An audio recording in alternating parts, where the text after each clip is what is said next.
Do you know how to set boundaries in your relationships in a way that is healthy and effective? Stay with me until the end of this video to figure out how. Hi there, meditator. Welcome to episode 37 of Master Your Mind Daily, your daily source of inspiration for all things meditation, anxiety, and personal growth. My name is Giovanni Dinstmann. I am the author of Practical Meditation and the creator of livingthere.com, the fifth most popular meditation blog on the web. And today we are talking about setting boundaries. Let's start with a question. On a scale from 1 to 10, how good do you think you are at setting boundaries, healthy boundaries? Please type it in the comments. So today I am sharing a story that illustrates the point of setting boundaries in a healthy way. A wandering monk was passing through a village, and in the village there was a snake who was very, very aggressive. And all the villagers advised that monk not crossing the path of that snake because it would bite for no good reason and it was poisonous. But the monk thought, okay, I'm not afraid of the snake. I know some tricks. So as the monk is crossing that road and approaches the place where the snake usually stays, the snake comes up and goes to attack the monk. And then the monk says a mantra, and the snake is suddenly very, very peaceful. And at this point, the monk then tells the snake, "Why are you so violent? For no good reason. You should practice compassion and non-violence." And the snake said, "But how can I do that? This is my nature." The monk said, "I will teach you one sacred word, one mantra, and then you just repeat this mantra regularly and you will improve. Your nature will change." And then the monk teaches the snake the mantra and goes off his path. So the snake is practicing that mantra regularly, and little by little its nature begins to change, and it begins to be non-violent. So what happens is the villagers soon realize that the snake has changed. And now they start teasing the snake, throwing stones at it, grabbing it by the tail, whirling around and throwing it against rocks. And more they do that, and the snake is being damaged. The bones are broken and the inner organs are damaged. The snake can barely crawl.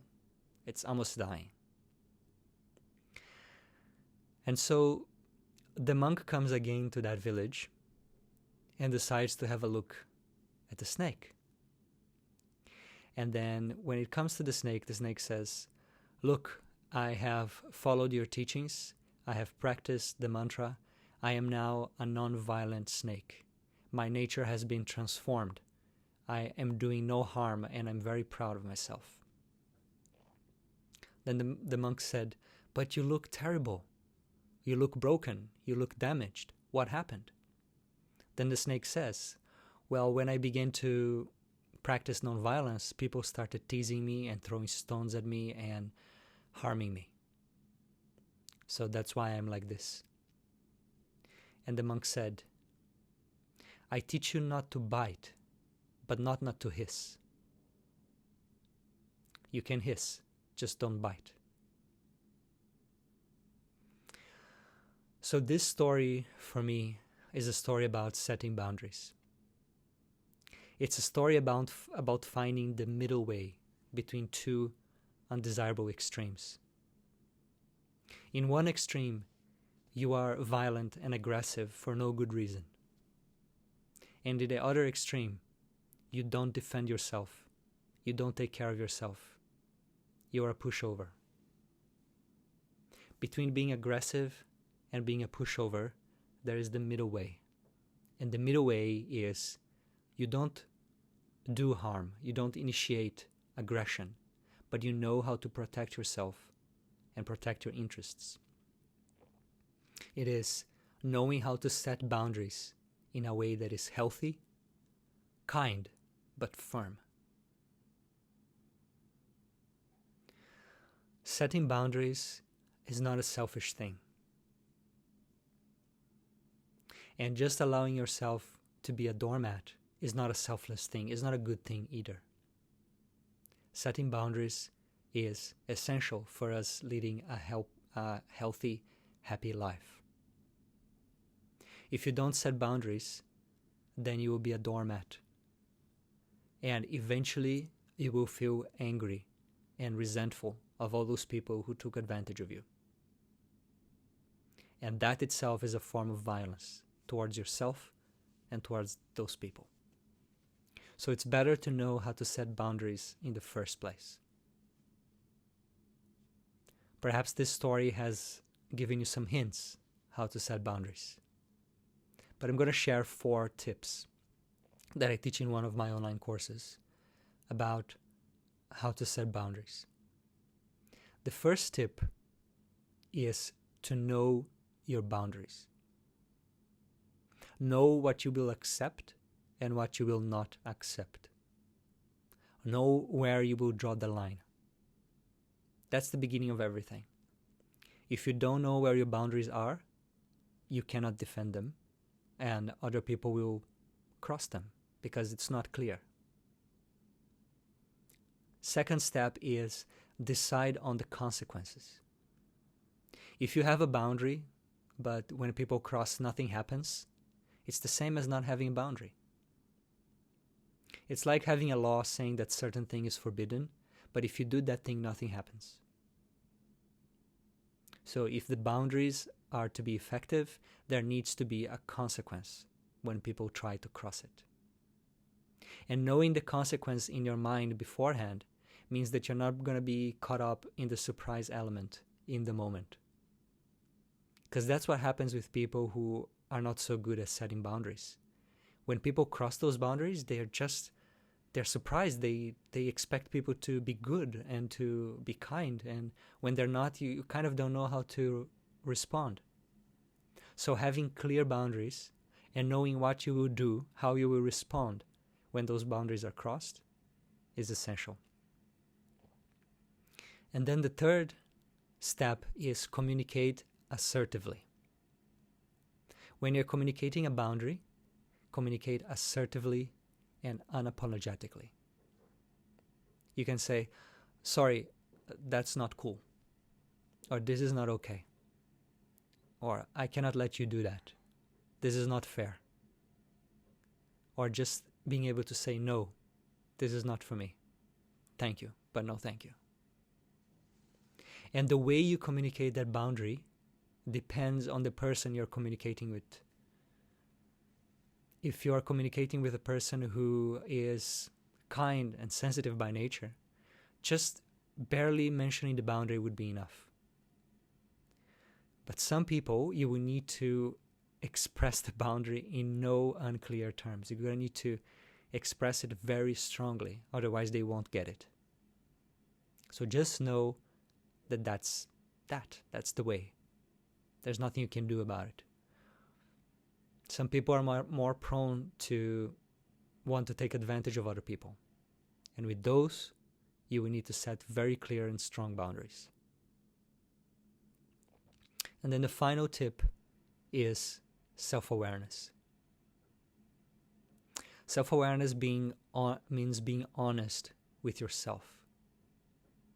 It means being aware of how you feel in any given situation. And not fooling yourself saying, this is okay, I wasn't hurt by that, when actually you were hurt.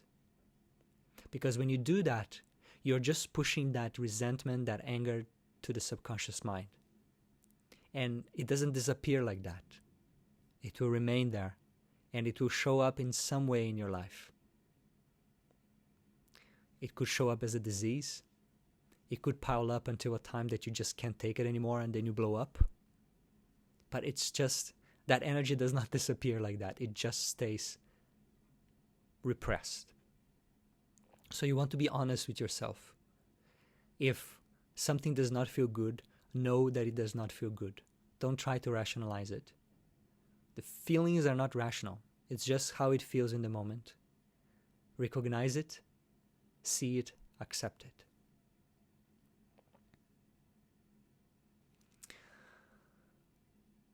So, in summary, today we talked about setting boundaries, and I shared a story about the snake and the wandering monk that illustrates this.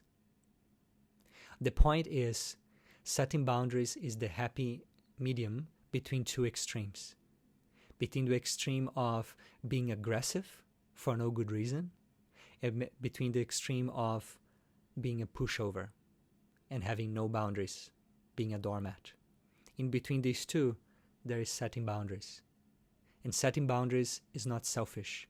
It is needed for living well in this world. And there are 4 quick tips for setting boundaries. You need to know your boundaries, know what you will accept and not accept.